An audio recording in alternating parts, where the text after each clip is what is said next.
All right, let's jump right in. Today we're breaking down Ryan Holiday's incredible book, The Obstacle is the Way.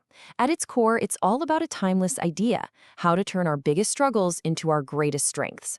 Think of it as a user's manual for life, and we're going to unpack its core framework.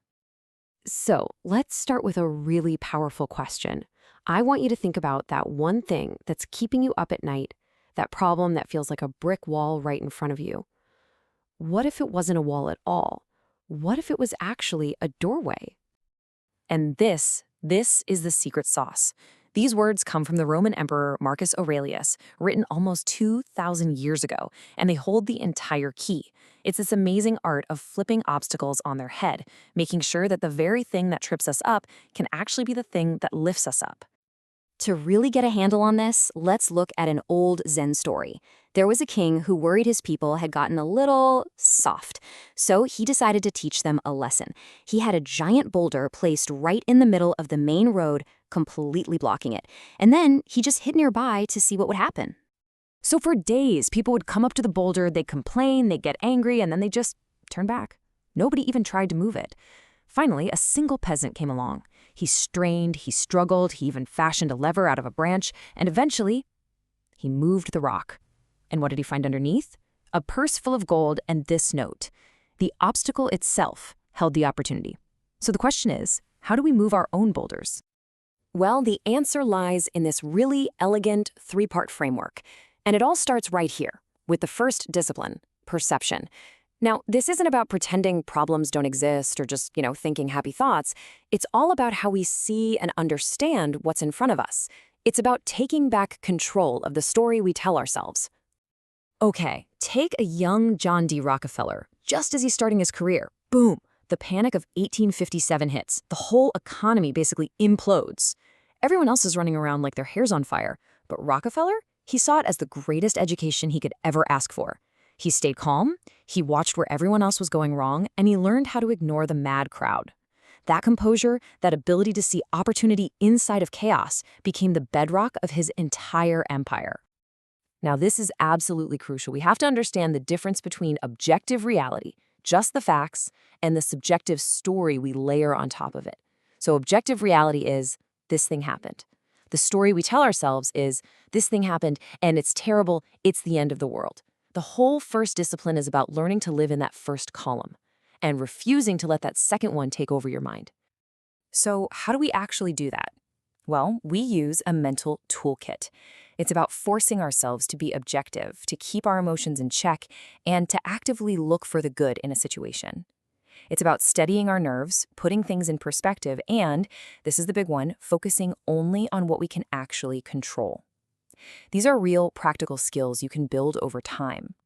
And if you want to see the ultimate power of perception, look no further than Reuben Hurricane Carter.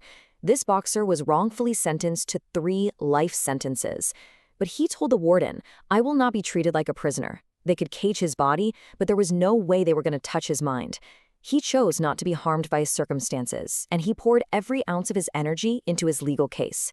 He understood that even when everything is stripped away, your mind, your attitude, your choices, that's the one thing that can never be taken from you. Okay, so once we've got our perception in check, what's next? We have to act, and that brings us to the second discipline, action. Seeing things clearly is the first step, for sure, but it is not enough. We have to get moving with the right kind of action that's directed, deliberate, and just plain persistent. I mean, just look at the hand this guy Demosthenes was dealt. Born sickly, had a terrible speech impediment, was orphaned as a kid, and then his guardians stole all his money. People laughed at him, he was completely powerless and ignored. By all accounts, his life was set up to be a total failure. But what did he do? He acted. And these weren't just random efforts. This was brilliant, targeted action. He literally filled his mouth with pebbles to force himself to speak clearly. He shaved half his head so he'd be too embarrassed to go outside, which forced him to stay in and study. I mean, who does that? These were creative, relentless actions aimed directly at his biggest weaknesses. So here's the kicker. He didn't just overcome his obstacles, he used them as his personal training ground. He turned every single disadvantage he had into a source of strength. So when someone later asked him the secret to his success, his answer was simple: action. But action isn't always about one single brilliant move. Sometimes it's about pure, gritty, relentless persistence. Just look at Ulysses S. Grant during the Civil War. He was stuck for nearly a year trying to capture the Confederate fortress of Vicksburg. It seemed totally impregnable. Grant tried everything. Attack head-on? Failed. Dig a new canal? Nope. He tried every trick in the book and nothing worked. The newspapers were calling for his job, but he just refused to quit. And it was only because he had exhausted every single traditional option that he was forced to innovate. His final move was a wild, unprecedented strategy that finally broke the siege and helped win the war. His persistence literally forced him to be brilliant. You know, the ancient Stoics had a saying for this that just perfectly captures it. Persist and resist. We persist in our actions, and we resist giving in to doubt, despair, and distraction. Which brings us to the final discipline, the one that really holds it all together: will. This is our inner power. It's that reserve of strength and resilience that we can draw on when everything else seems to be failing. And at the very heart of a strong will is this beautiful idea, amor fati, a love of fate. Now, this isn't just about passively accepting what happens to you, it's about loving it. It's the mindset that says, bring it on. Whatever happens, good or bad, it's all fuel. It's an opportunity to get stronger, to learn something, to practice being a better person. So how do we build this unbreakable will, this inner citadel that protects us? Well, it's a practice. First, through anticipation. We think ahead about what might go wrong. Not to worry, but to prepare. Then, acquiescence, where we gracefully accept the things that are totally out of our control. And finally, perseverance, where we just endure. We keep going no matter what. That is the source of true strength. So, we end right back where we began. Perception, action, will. That's the framework. The obstacle in front of you isn't something to run from. It's something to embrace. The path forward isn't around it, it's through it.